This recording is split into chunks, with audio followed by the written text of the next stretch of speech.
Miss Cindy's Kitchen. I'm going to show you a new recipe. It's new for me, and I wanted to show you all how to make it because it sounds absolutely delicious. It's Snickerdoodle Cheesecake Bars. Ooh. And it's a recipe developed by Philadelphia cream cheese. You got it right off the box. Yep.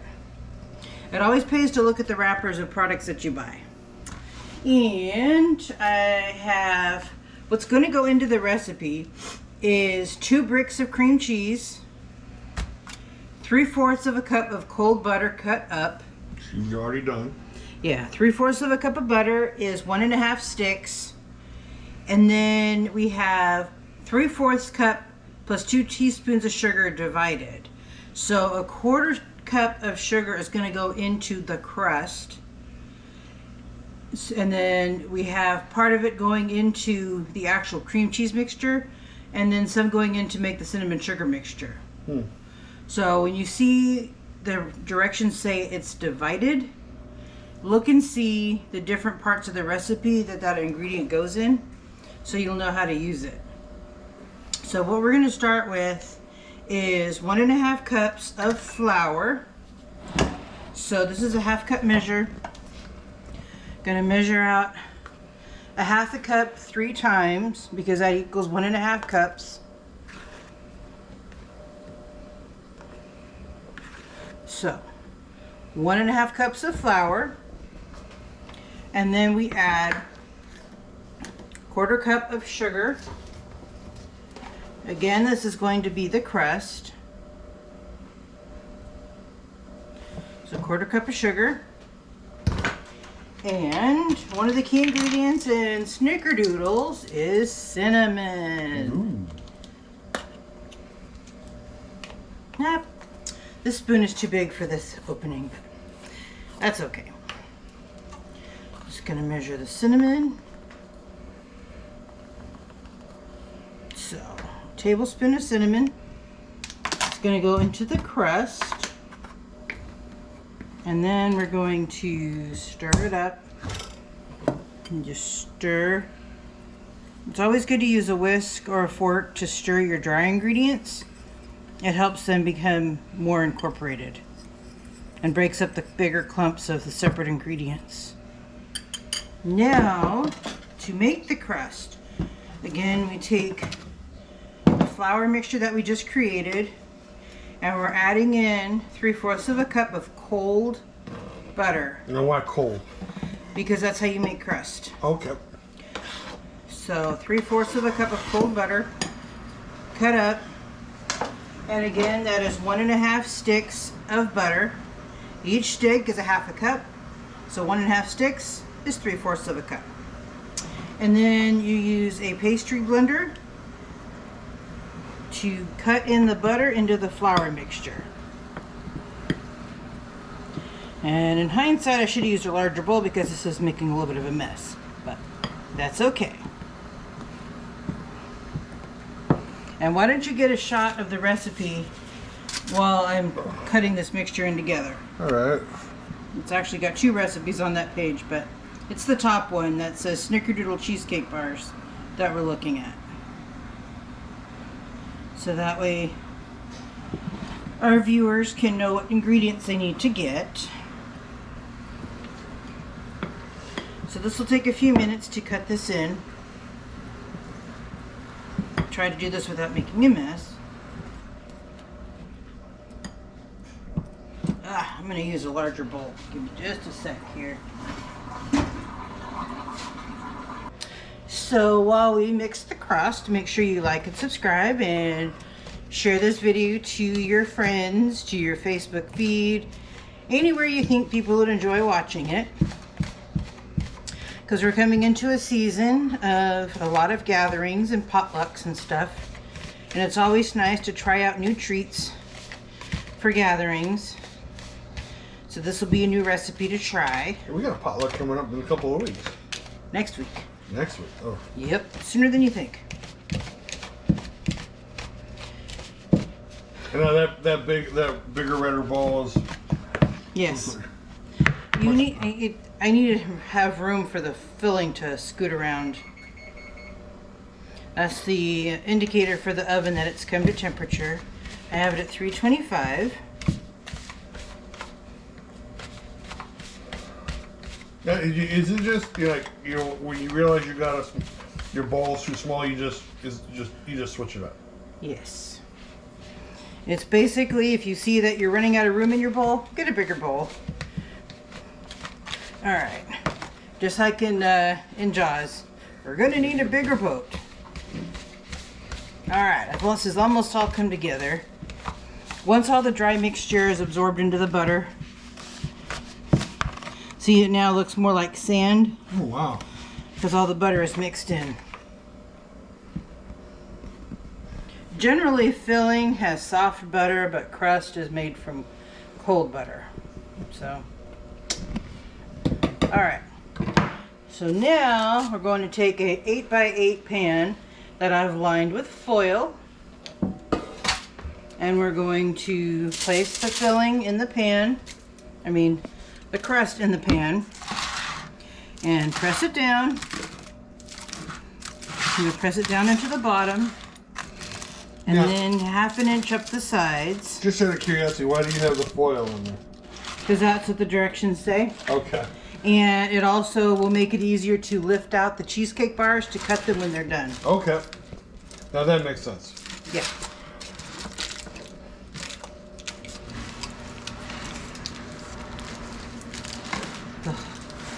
This is a little bit messy.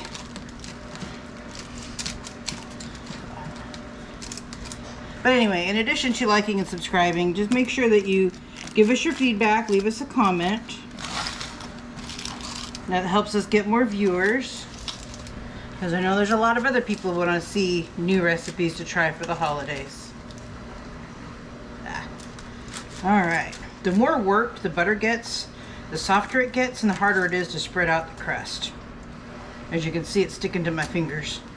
Let me get a little scraper here. Alright. Oops. Just use the rubber scraper to pat it down. It's nothing too exciting. I'm just pressing crust into the pan. Just make sure you give a little lip on the sides to hold the filling in when it comes time for that. So, now that we've got the crust pretty much ready to go, we're going to put it in a 325 oven for about 25 minutes. And then we will bring you back when it's nearing done to show you how we make the filling, the cheesecake filling for this crust. So we'll be back soon. And we're back. The crust baked for 25 minutes at 325.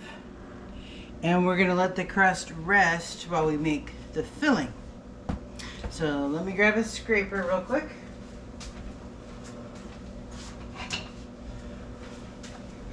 So it calls for 2 bricks of cream cheese softened. These have been sitting out all day. Phew, apparently the glue on the box is stronger than the box itself. Alright, so that's 1 brick. And this one's going to come out a little easier.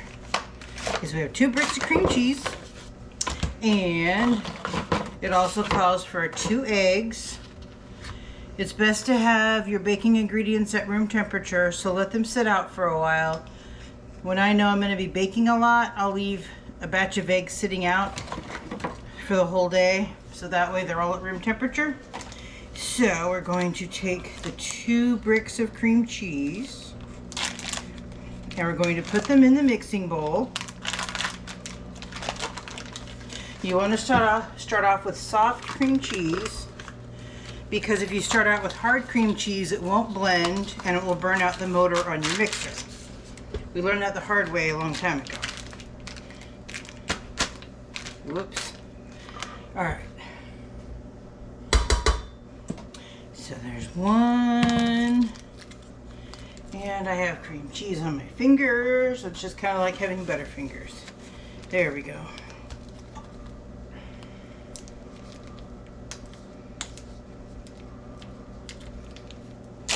Alright. There you go. It's hard to open these with when they're slippery. All right. Get in there. Get in there. Oh, okay. Good grief. All right. Whoop. Scoop that in there. And this needs a 1/4 cup of sugar. So let me double check my directions. So it says to mix the cream cheese, vanilla, which is 1 tablespoon vanilla, plus a 1/2 cup of sugar. So always double check your directions. It's just like when you do woodwork. You measure twice, cut once. You always want to double check your measurements when you're making a recipe. So just double check. So it is a 1/2 cup of sugar. And we're going to blend that in, and then we're going to put in the cream cheese. Cream cheese. We already put in the cream cheese. Sour cream. 1/4 cup of sour cream. This is just a regular full fat sour cream.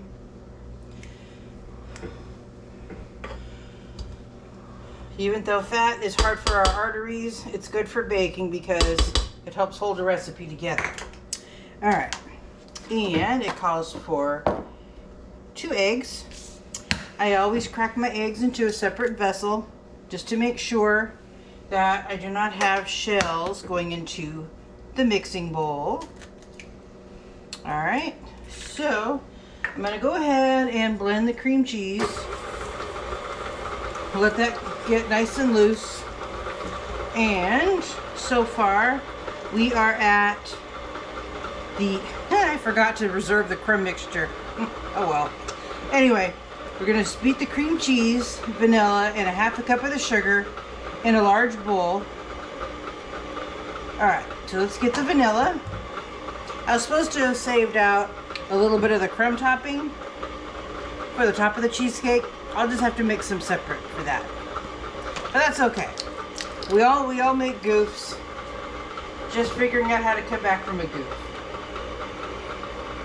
All right. So there's the vanilla. So let me scrape this down.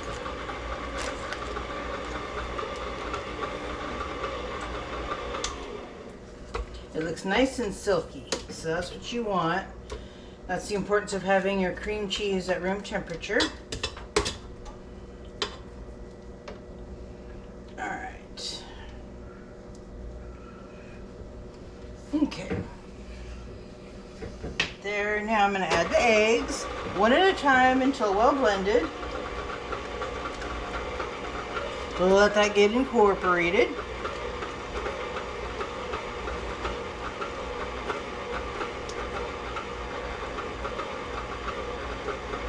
Alright.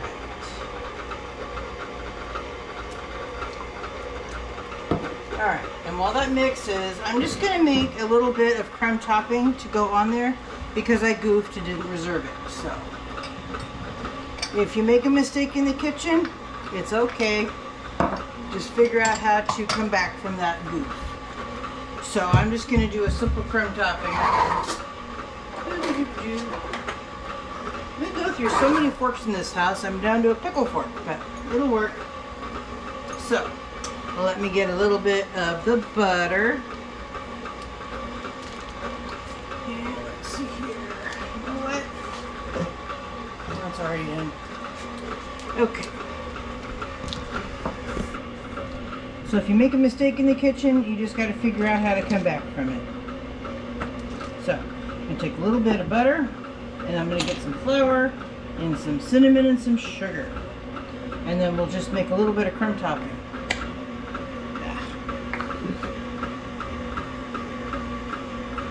Alright. Pause that for a second and get some flour. A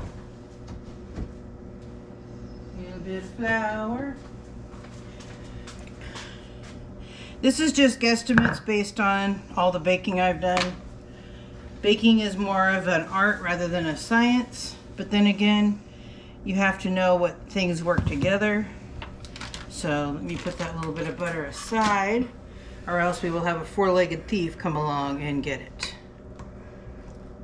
So, why don't you pause for just a sec while I blend this together. And now we have the filling ready to go into the crust.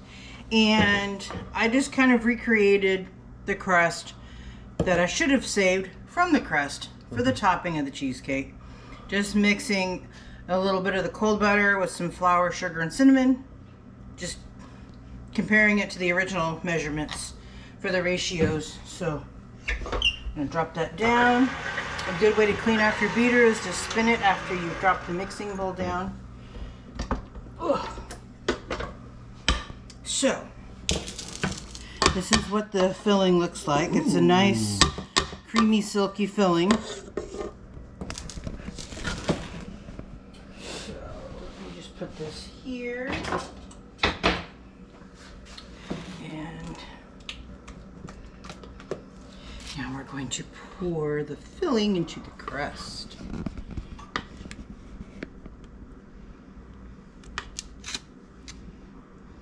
That looks so good. Yeah.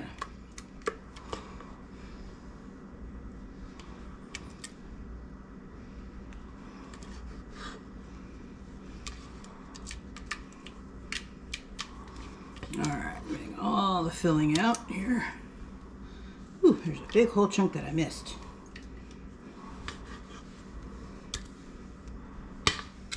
Doesn't that look delicious? It sure does. All Can I have some now?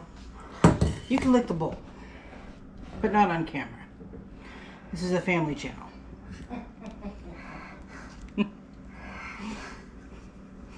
All right, I'm just gonna smooth out the filling there. All right, make it look pretty. Now I'm going to just sprinkle the topping onto the top of the cheesecake. Doesn't have to be perfect. Don't overthink it, don't overstress. Trying a new recipe, I made a slight goof, but I figured out how to come back from it. So just be patient with yourself. If you're learning a new recipe, just give yourself time to think through the steps. And even those of us who usually know what they're doing still make mistakes. So this will be our Snickerdoodle Cheesecake Bars. And these will bake for 45 minutes at 325 at the same temperature. And then after it's done baking, we will bring it out to cool. And then it'll need to spend 4 hours in the refrigerator. So rather than doing a taste test in the same timeline, we're going to come back to you tomorrow after lunch, after church, and do the taste test after they have had a chance to cool thoroughly in the fridge overnight. So there is our nice little crumb topping. It's not perfect, but it'll taste good. So we're gonna go ahead and bake that. So I'm gonna put this back in the oven in 45 minutes, and then we will bring you back and show you what the finished cake looks like prior to cooling off in the fridge overnight. So make sure you've liked and subscribed and shared this to your friends and give us your feedback, and we'll see you again soon. Go ahead. And we're back, and the Snickerdoodle Cheesecake Bars have baked for 45 minutes at 325, and I think they could have used maybe a few minutes less, because cheesecake is done when it jiggles a little bit rather than being fully set, because it will continue to bake as it sits. So maybe set your timer for 40 minutes and then check it every few minutes to see how it looks. But overall, it looks like a good turnout. So you can take a look at the beautiful cheesecake bar, and then make sure we got a good view of the recipe. This down here is for something else. So the Snickerdoodle Cheesecake Bars. So, whoops. Don't drop your recipe into the recipe itself. So the next stage is we're going to let it sit in the refrigerator overnight. It needs a minimum of 4 hours to chill, to fully set. So since it's late in the evening, we're going to put it to bed in the refrigerator and come back and visit it after lunch, and we'll have it for dessert and show you the yummy taste test. So we'll see you again soon. And our Snickerdoodle Cheesecake Bars have sat in the fridge all night. Nice. They need a minimum of 4 hours, and the reason you use foil is to help lift them out. Oh, okay. See, I was wondering why you had to use foil for that. Oh. You just peel it back and okay. Peel it back carefully so it doesn't take away the crust.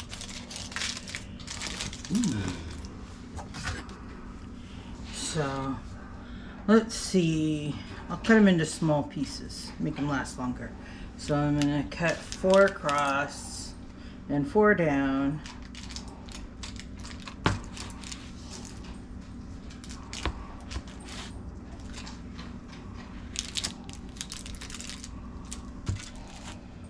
One side will have slightly larger squares. I'll take those.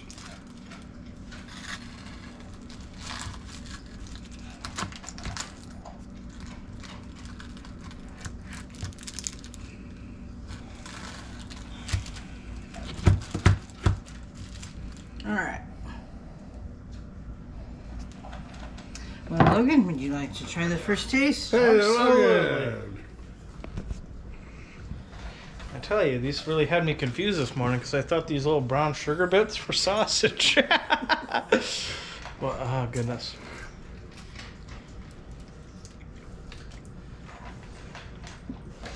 There's that face. It's cheesecake. What's not to love? It's bliss. It's amazing. Alright, well, thank you again for joining us, and make sure you have liked and subscribed and given us your comments and suggestions.